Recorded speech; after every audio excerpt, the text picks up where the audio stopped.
천사의 아침 방문을 찾아오신 여러분을 환영합니다. 오늘도 아침 예배 말씀으로 믿음과 위로의 시간을 갖게 되길 바랍니다. 성도 여러분 안녕하십니까? 오늘도 아침 예배에 찾아오신 성도님들을 진심으로 환영합니다. 예수님께서 내 죄 때문에 피 흘리셨다는 사실과 그 사랑 앞에서 우리는 어떤 마음이 되어야 할까요? 오늘 말씀을 통해 애통하는 심령이 무엇인지 깊이 묵상하고 하나님께서 그 마음에 어떻게 위로를 주시는지 함께 살펴보는 귀한 시간 되시길 바랍니다. 이제 기도하겠습니다. 하늘에 계신 아버지, 오늘도 우리를 말씀 앞으로 불러주시니 감사합니다. 오늘 말씀을 통해 애통하는 심령이 무엇인지 살펴보려고 합니다.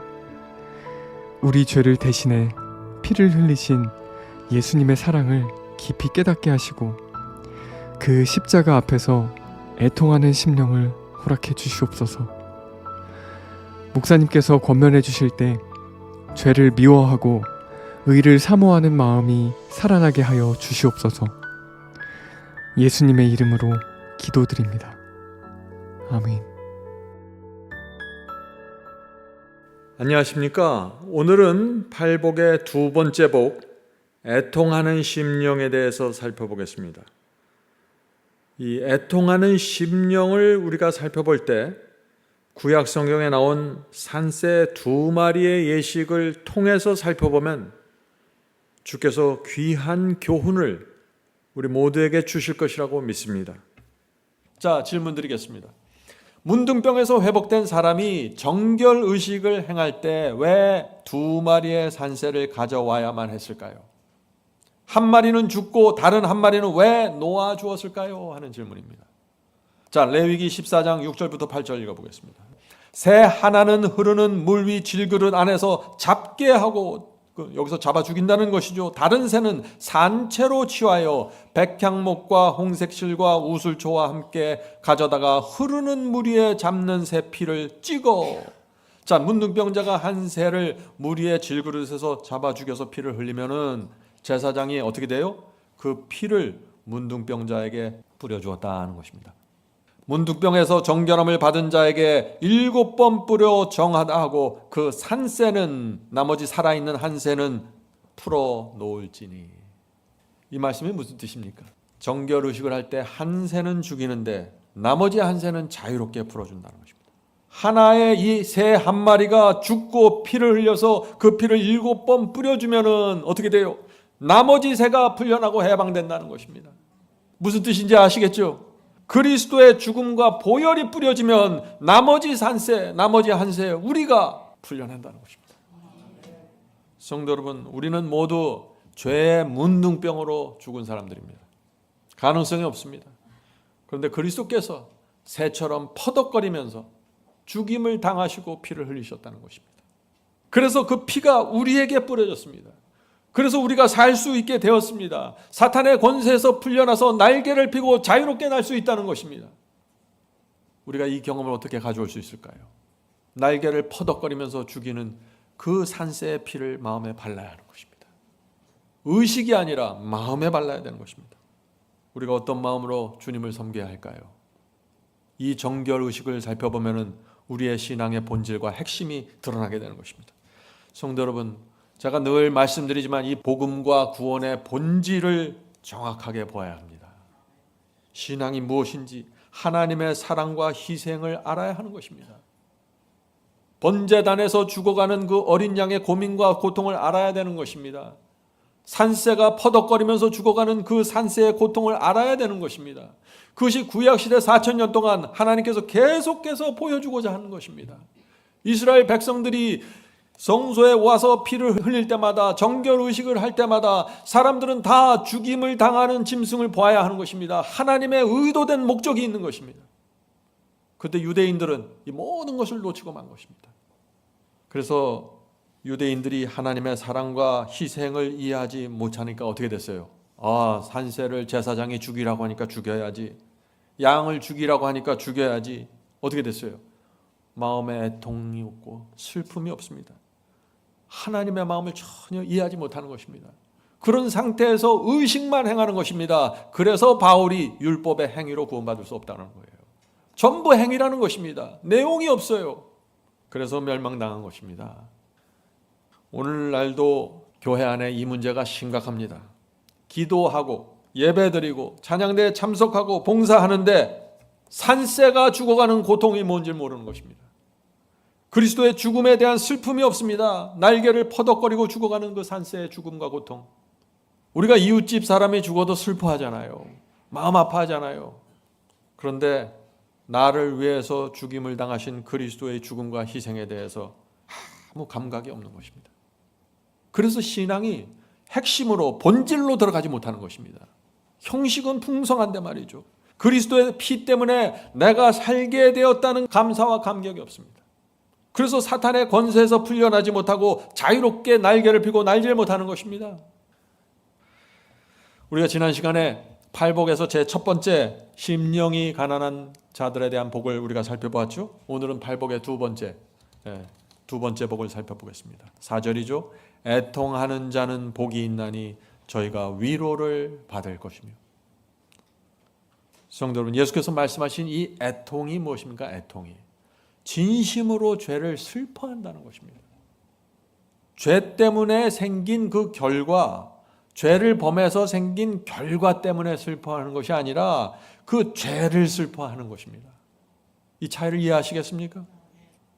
사기를 치다가 걸려서 감옥에 들어가서 가족과 동네 사람들 앞에서 창피하게 됐습니다. 그래서 슬퍼하는 것이 아니에요.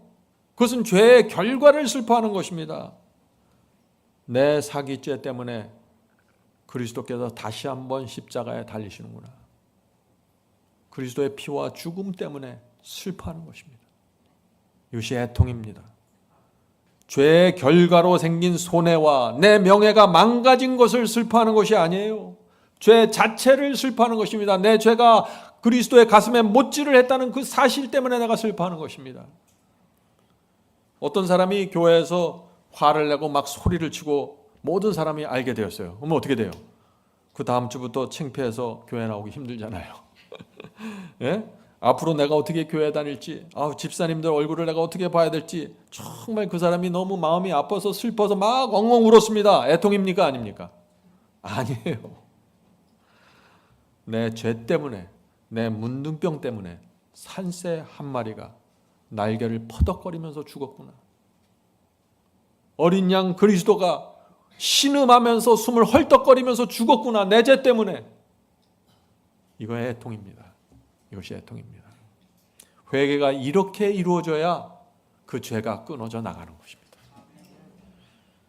내 죄가 그리스도를 저렇게 만들었구나 하는 그 슬픔이 애통입니다. 이런 사람에게 주님께서 무엇을 주신다고요? 위로를 주신다고요. 애통하는 자는 복이 있나니 저희가 위로 받을 것이며. 성도님, 이 위로를 받기 원하십니까? 애통이 무엇인지를 알아야 되는 것입니다. 성도 여러분, 이 죄는 실수가 아닙니다. 죄는 내가 알면서 의도적으로 하나님의 법을, 하나님의 말씀을 대적하는 것입니다. 죄는 불순종입니다. 죄는 양심에 호소하시는 하나님의 음성, 성령의 감동을 내가 물리치는 것입니다. 외면하는 것이에요. 그것이 죄입니다. 그래서 그런 죄를 범한 사람들은 반드시 어떻게 돼요? 양을 끌고 번제단으로 가라고 하신 것입니다. 왜 양을 끌고 번제단으로 가라고 했을까요? 번제단 앞에서 칼을 들어 양을 죽이면서 내 죄 때문에 이 어린 양이 죽는구나, 이것을 보라는 것입니다. 너희들 눈을 떠서. 내 죄 때문에 하나님의 아들이 죽는 그 모습을 보면서 깊은 죄송함과 아픔을 느끼라는 것입니다. 아들이 죽어가는 그 모습을 지켜볼 수밖에 없는 지성소에 계신 하나님의 마음을 너희들이 헤아려 보라는 것입니다. 그래야만 너희들 마음속에 죄를 애통해하고 슬퍼하는 그 경험이 이루어질 거야. 이 말씀을 하시는 것입니다. 성도 여러분, 모든 것은, 구약시대 의식과 제도의 모든 것은 우리 마음이 가난해지고 애통해하는 데 맞춰져 있다는 것입니다. 이것을 놓치고 있는 것입니다. 옛날 유대인들이 놓쳤고 오늘날 기독교회가 구약시대 성소의 기별을 놓쳐버렸습니다. 이것이 뭔지를 몰라요. 마운트 오브 블레싱, 9페이지, 10페이지의 말씀을 좀 읽도록 하겠습니다. 애통이라는 말은 진심으로 죄를 슬퍼하는 것을 의미한다. 사람이 십자가에 들리신 예수님을 바라볼 때는 인간의 죄가 무엇인지 분별하게 된다. 성도들은 무슨 말씀입니까? 십자가에 매달린 주님을 바라보지 않으면 죄가 무엇인지 모른다는 것입니다. 죄가 얼마나 심각하고 치명적인 건지 모른다는 것입니다. 그래서 많은 사람들이 십자가를 바라보지 않고 주님의 희생과 고통과 고뇌를 바라보지 않고 회개를 하려고 하니까 어떻게 돼요? 그냥 I'm sorry가 되는 것입니다. 주님 미안합니다. 제가 좀 실수했네요. 그래서 죄를 범한 사람은 반드시 번제단 앞으로 가는 것입니다. 번제단이 유일한 용서받을 수 있는 기구입니다. 자, 그래서 이 번제단에 가서 죽어가는 어린 양의 피를 바라보면 우리 마음속에 변화가 생긴다는 것입니다. 어떤 변화가 생기는가? 자, 계속해서 읽겠습니다. 그는, 죄를 범한 사람은 영광의 주님을 징벌하고 십자가에 못 박히게 한 것이 죄라는 것을 깨닫는다. 말로 다 할 수 없는 따뜻한 사랑을 받았음에도 불구하고 자신이 계속해서 배운 망독과 반역으로 일관된 생애를 살아왔음을 알게 된다. 어디서 깨닫게 되고 어디서 알게 됩니까? 번제단 앞에 가서 어린 양 그리스도가 죽어가는 모습을 지켜보야만 깨닫게 되고 알게 된다는 것입니다. 정말 이 죄가 무엇인지 말이죠. 그는 가장 좋은 친구 예수님을 버리고 가장 귀중한 하늘의 선물을 모독해온 것을 알게 된다. 죄가 얼마나 심각합니까? 엄청난 표현들이 여기 쏟아져 나와요.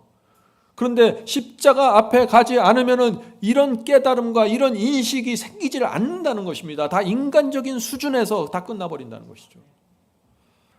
계속해서 그것도 직접 하나님의 아들을 십자가에 못 박으며 상처를 받아 피가 흐르는 그분의 심장을 찔러온 것이다. 내 죄가 말이죠. 그래서 십자가를 보면은 그동안 내가 무슨 짓을 해왔는지 알게 된다는 것이에요. 내가 어떻게 살아왔는지, 내가 왜 그 말을 했는지, 내 모든 동기와 내 의도가 전체가 드러나 버린다는 것입니다. 그는 넓고 어둡고 깊은 죄의 시면에 의해 하나님과 분리되어 있어 가슴이 찢어지는 슬픔을 느낀다.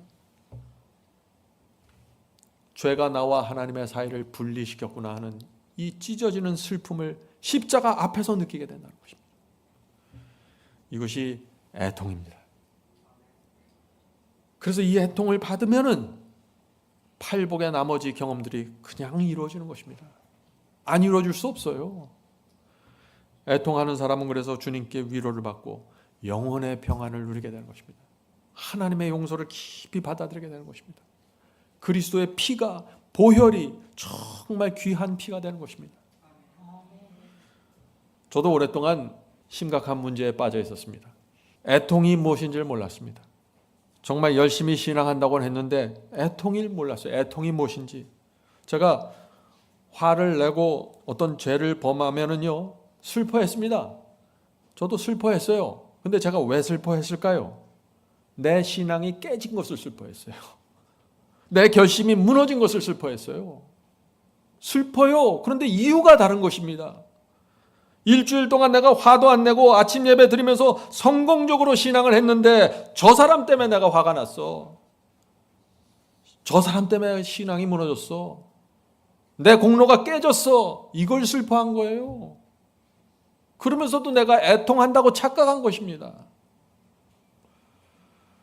저는 제가 무너진 것을 속상해했어요. 성도 여러분, 이것이 애통입니까? 아닙니다. 내가 세운 신앙과 내가 세운 공로가 무너진 것을 속상해한 것입니다.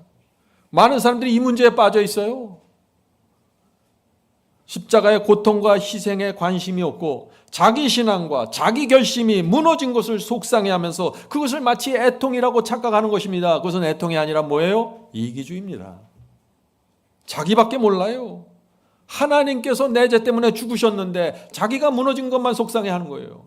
철저한 이기주의입니다. 질문 드리죠. 여러분도 이제 이런 질문에 대답하실 수 있을 것입니다. 어떻게 하면 우리 마음에 애통하는 심령이 생길 수 있을까요? 내 문둥병 때문에 산새가 퍼덕거리면서 피를 흘리고 죽어가는 모습을 보아야 하는 것입니다. 묵상해야 합니다. 내 죄 때문에 십자가에 달리신 주님께서 피를 쏟으시고 숨을 헐떡거리면서 힘들어하고 고통당하는 주님을 바라보아야 한다는 것입니다. 그것이 하나님의 의도예요. 내 죄가 예수님의 영혼에 얹혀지는 그 모습을 봐야 됩니다. 세상 죄를 지고 가는 어린 양에게 내 죄가 얹혀지는 그 모습을 봐야 됩니다. 내 죄를 짊어지고 예수께서 하나님의 진노 앞에서 두려워서 떠는 그 모습을 바라보아야 한다는 것입니다. 그리고 주님께서 나의 하나님이여 나의 하나님이여 어찌하여 나를 버리시나이까 하면서 절규하는 그 십자가의 마지막 3시간의 고통을 보아야 한다는 것입니다. 온몸에서 피가 빠져나가고 홀로 포도즙틀을 밟으시는 주님의 모습을 보아야 한다는 것입니다. 그래야 애통하는 심령이 생긴다는 것입니다. 그래야 사탄의 권세에서 벗어나고 날개를 펴고 날아갈 수 있는 것입니다. 성도 여러분, 우리가 주님을 바라보면 우리 마음이 어떻게 될까요? 가슴을 치면서 슬퍼하게 됩니다. 내가 왜 그런 유치한 말을 했을까? 내가 왜 그 사람에게 그런 상처를 줬을까? 내가 왜 이렇게 무지할까? 내가 어떻게 감히 성령의 음성을 거절할 수 있을까? 너무 슬픈 것입니다. 주님의 십자가를 바라볼 때. 그것이 애통입니다. 그런 애통을 가진 사람들에게 위로가 온다. 애통하는 자는 복이 있나니 저희가 위로를 받을 것입니다. 그래서 애통하는 사람은 이런 고백을 하는 것입니다. 주님, 주께서 홀로 당하신 그 고통과 외로움과 절규를 잊지 않겠습니다. 죄는 이제 만지지도 않겠습니다. 주께서 저를 다시 받아주시면 끝까지 주님을 따르겠습니다. 죽도록 충성하겠습니다. 누가 뭐라고 해도 주님 편에 서겠습니다. 이것이 애통입니다. 이것이 애통이에요. 애통하는 자는 승리의 복음으로 깊이 들어가게 되는 것입니다. 애통하는 자는 반드시 하나님의 위로를 받습니다. 감사와 기쁨으로 다시 살아나게 되는 것입니다. 죄를 범해서 깊은 절망 속에 들어갔던 영혼이 이 애통하는 심령을 받으면서 다시 살아나면서 기쁨으로 이 세상을 살게 된다. 왜? 위로를 받았기 때문에. 하나님께서 위로해 주십니다. 괜찮아. 내 피가 네 죄를 덮어줄 거야. 괜찮아. 다시 일어나라. 위로입니다. 성도 여러분, 우리가 십자가 앞에 서면은요, 죄를 팽개치게 됩니다. 꼬인 마음, 비틀린 마음이 정상적으로 회복이 됩니다. 십자가 앞에 서야만 이것이 되는 것입니다. 내 마음과 태도가 전격적으로 변화됩니다. 자, 질문 드리죠. 많은 사람들이 회개했다고 말하면서 죄를 버리지 못하고 삶이 변화되지 않는 이유가 무엇일까요? 이제 여러분이 대답하실 수 있죠. 네, 답이 나왔습니다. 이 회개를요, 하나님께 사과하는 것으로 오해한 것입니다. 다 사과만 하고 있어요, 지금. 네? 많은 분들과 대화하다 보면요, 자신이 회개했다고 말하는데 제가 가만히 그분의 간증을 들어보면 하나님께 사과한 거예요. 애통하는 마음이 없어요. 성도 여러분, 그래서 이 십자가를 깊이 묵상하면은요, 우리 마음속에 2가지가 정확하게 생깁니다. 이 2가지가 생겨야만 애통이고 회개가 되는 것입니다. 그러니까 2가지가 무엇인가? 첫째, 십자가를 바라보면 죄가 얼마나 무서운지 깨닫게 됩니다. 내 죄 때문에 죽어가는 하나님의 아들을 봐야 죄가 얼마나 무서운지를 알게 되는 것이죠. 그 죄는 그 사람의 마음을 상처 주고 무슨 거짓말을 살짝 하고 이게 아니에요. 하나님의 마음에 깊은 고통을 주고 하나님을 죽음으로 몰아가는 것입니다. 이 죄는. 그래서 십자가를 바라보면 내가 너무나 무책임하고 생각 없이 살아왔다는 사실을 깨닫게 되는 것입니다. 이 깨달음은 죽었던 내 양심을 살려내는 것입니다. 가책과 고통을 느끼게 하는 것입니다. 죄를 범할 때마다. 둘째, 십자가를 바라보면 깊은 슬픔을 느끼게 됩니다. 애통하는 심령이 나오게 되는 것입니다. 성도 여러분, 이 회개나 애통, 이것은 교리가 아닙니다. 이것은 진심으로 슬퍼하는 감정이 포함된 것입니다. 감정이. 하나님, 어쩌다 보니 제가 이렇게 되었습니다. 하나님 이해해 주세요. 사과입니다. 애통이 아니에요. 그런 상태에서는 아무리 기도해도 죄가 끊어져 나가지 않고 마음에 속 시원한 하나님의 위로를 받지 못하는 것입니다. 여기 분명하죠? 애통하는 자에게는 반드시 하나님의 위로가 온다 그랬어요. 많은 분들이 이제 이런 질문을 합니다. 목사님, 저는 죄를 미워하는 마음을 갖지 못합니다. 죄를 범하고 순종하지 않으면서도 깊은 가책과 슬픔을 느끼지 못합니다. 제가 어떻게 해야 될까요? 하는 질문이죠. 그런 분들은 반드시 이 기도를 해야 돼요. 무슨 기도냐? 하나님 앞에 정직한 기도입니다. 주님, 저는 죄에 대한 슬픔이 없습니다. 죄를 범해도 애통해야 하지 않습니다. 저에게 애통하는 심령을 주시옵소서. 성령께서 제 굳은 마음을 제하시고 죄를 미워하는 마음, 죄를 슬퍼하는 마음을 저에게 주셔야만 합니다. 이렇게 기도만 하고 가만히 있으면 안 돼요. 어디로 가야 돼요? 십자가로 가야 된다는 것이에요. 많은 분들이 기도만 해요. 십자가 앞에 가질 않아요. 십자가로 가야 됩니다. 십자가 앞에서 고통당하면서 죽어가는 그 어린 양을 보아야 하는 것입니다. 그렇게 될 때 성령께서 이 수술을 시작하십니다. 새 마음을 주시고 양심이 살아나고 죄가 미워지고 애통하는 심령을 받게 됩니다. 이런 성도들은 승리를 향해서 끊임없이 전진하게 됩니다. 좌절하지 않게 됩니다. 왜요? 내가 십자가 앞에만 가면은 내 마음이 새로워질 것을 내가 알기 때문에, 성령의 역사가 내 속에서 이루어지는 것을 내가 알기 때문에 절대 좌절하거나 포기하지 않습니다. 놀라운 소망의 복음입니다. 이 승리의 복음은. 성령께서 우리 모두를 이 애통하는 심령, 승리의 복음으로 인도해 주시길 제가 간절히 바랍니다. 하늘에 계신 저희들의 아버지, 오늘 저희 마음에 소망을 주셔서 감사합니다. 그리스도의 십자가에 가기만 하면은 저희 마음이 다시 살아나고 굳은 마음이 제거되고 부드러운 마음을 받을 수 있음을 저희가 확인했습니다. 주여, 이 단순한 구원의 진리를 저희 이 앞이마에 인을 쳐 주시옵소서. 잊지 않도록 하여 주시옵소서. 애통하는 심령, 가난한 심령, 이 모든 것이 가능하다는 사실을 저희가 말씀 속에서 확인했습니다. 주여, 날마다 이 말씀을 붙잡고 살아가게 축복해 주시옵소서. 그래서 이 좁은 길 가는 와정에 저희 마음이 늘 기쁘고 감사하고 위로를 받고 늘 확신을 갖고 이 길을 걸어갈 수 있도록 축복해 주시옵소서.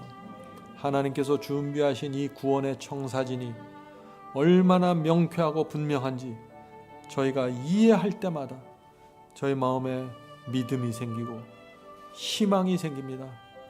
주여, 함께 예배드리는 오늘 성도들 마음속에 함께 해주셔서 성령으로 그들의 마음을 위로해 주시고 애통하는 심령과 가난한 심령과 팔복의 모든 복을 그 마음속에서 이루어 주시옵소서.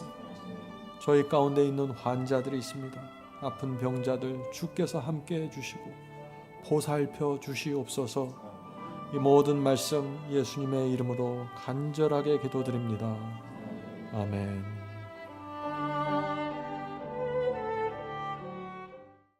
성도 여러분, 마지막 사명에서는 아침 예배 채널을 유튜브에서 별도로 운영하고 있습니다. 아침 예배 채널에서는 매일 새벽 4시에 예배 영상이 올려지고 있으며 특별히 아침 9시에 예배가 진행됩니다. 아침 9시 예배가 아침 예배 채널의 독특한 특징입니다. 원하시는 분들은 유튜브에서 아침 예배 채널을 별도로 구독 신청하여 주시면 저희와 함께 아침마다 예배 드릴 수 있습니다. 매일 아침마다 하나님의 말씀으로 저희 모두가 주 앞에 나와 예배 드리는 신앙으로 함께 나가게 되길 간절히 바랍니다. 감사합니다.